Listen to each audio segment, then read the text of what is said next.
Pertanyaan saya adalah, sebagai seorang Ahmadi yang lahir, kita diajarkan sejak usia muda bahwa khilafat itu penting, tetapi tidak selalu dijelaskan mengapa, dan ketika kita bertambah tua dan mendapatkan pemahaman bagaimana kita dapat meningkatkan dan memantapkan keyakinan kita akan pentingnya khilafat.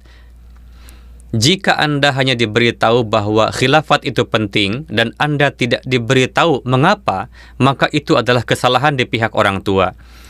Setiap organisasi memiliki beberapa bentuk kepemimpinan. Jika tidak ada pemimpin atau pemimpin kelompok untuk sesuatu, ketika Anda diberikan tugas di universitas, terkadang tugas tersebut dalam bentuk tugas kelompok, yang mana seorang pemimpin ditugaskan. Kelompok mengadakan diskusi, dan kemudian hasil atau kesimpulan apapun yang dicapai dirumuskan dalam sebuah laporan, dan kemudian pemimpin mempresentasikannya. Demikian pula, Allah Ta'ala telah menciptakan institusi khilafat. Setelah seorang nabi, para penerus atau khalifah diperlukan untuk melanjutkan misinya. Jika tidak, setiap orang akan menciptakan doktrin mereka sendiri. Seperti yang Anda lihat, sekarang ada 72 sekte di antara umat Islam. Setiap mazhab telah menciptakan keyakinan mereka sendiri berdasarkan keyakinan mereka masing-masing. Beberapa adalah Hanafi, beberapa Maliki, ada yang Syiah, dan bahkan di antara mereka ada subsekte. Syiah memiliki kelompok mereka sendiri, dan Sunni juga memiliki berbagai kelompok. Tidak ada pemimpin tunggal. Inilah sebabnya Nabi Suci SAW memerintahkan untuk tetap terikat pada sebuah jemaat. Dan sebuah jemaat hanya bisa ada ketika seorang pemimpin tunggal ditunjuk. Rasulullah SAW juga bersabda bahwa kedatangan dan pendakwaan Hadrat Masih Maud salam akan terjadi pada abad ke-14. Setelah itu, institusi khilafat akan dimulai untuk meneruskan sistem yang diwarisi oleh Hadrat Masih Maud salam dari Rasulullah SAW, yang kemudian Hadrat Masih Maud salam uraikan dan sebarkan. Misi yang sama itu harus diteruskan, dan khilafat didirikan untuk meneruskan misi tersebut. Kemudian, sebuah tim dan sistem juga diperlukan untuk bekerja di bawah khilafat, dan Anda dapat melihat itu dalam bentuk sistem atau nizam jemaat Ahmadiyah. Sistem global seperti itu tidak dapat ditemukan di tempat lain di dunia saat ini. Di Mesir, Al-Azhar mengatakan bahwa mereka memiliki sistem atau nizam mereka sendiri.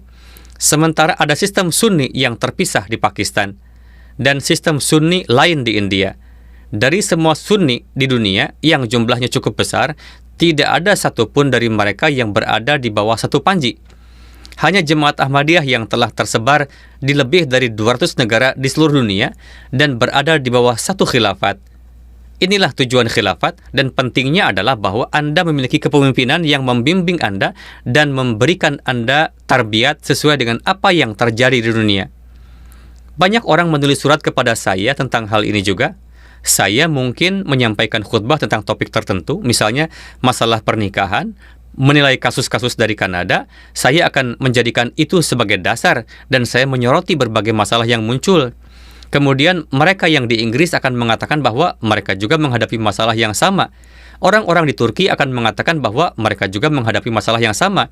Bahkan dari Rusia, orang-orang akan mengatakan bahwa mereka menghadapi masalah serupa yang kini telah terselesaikan karena saya membahasnya.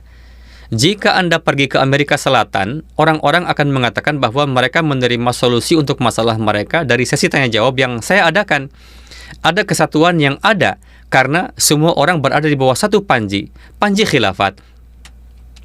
Inilah tujuan khilafat, untuk menjaga jemaat tetap bersatu sebagai satu kesatuan.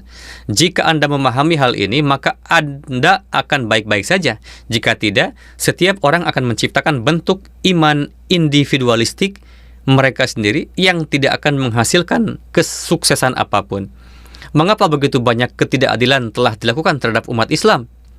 Bagaimanapun juga, populasi dunia adalah 9 miliar.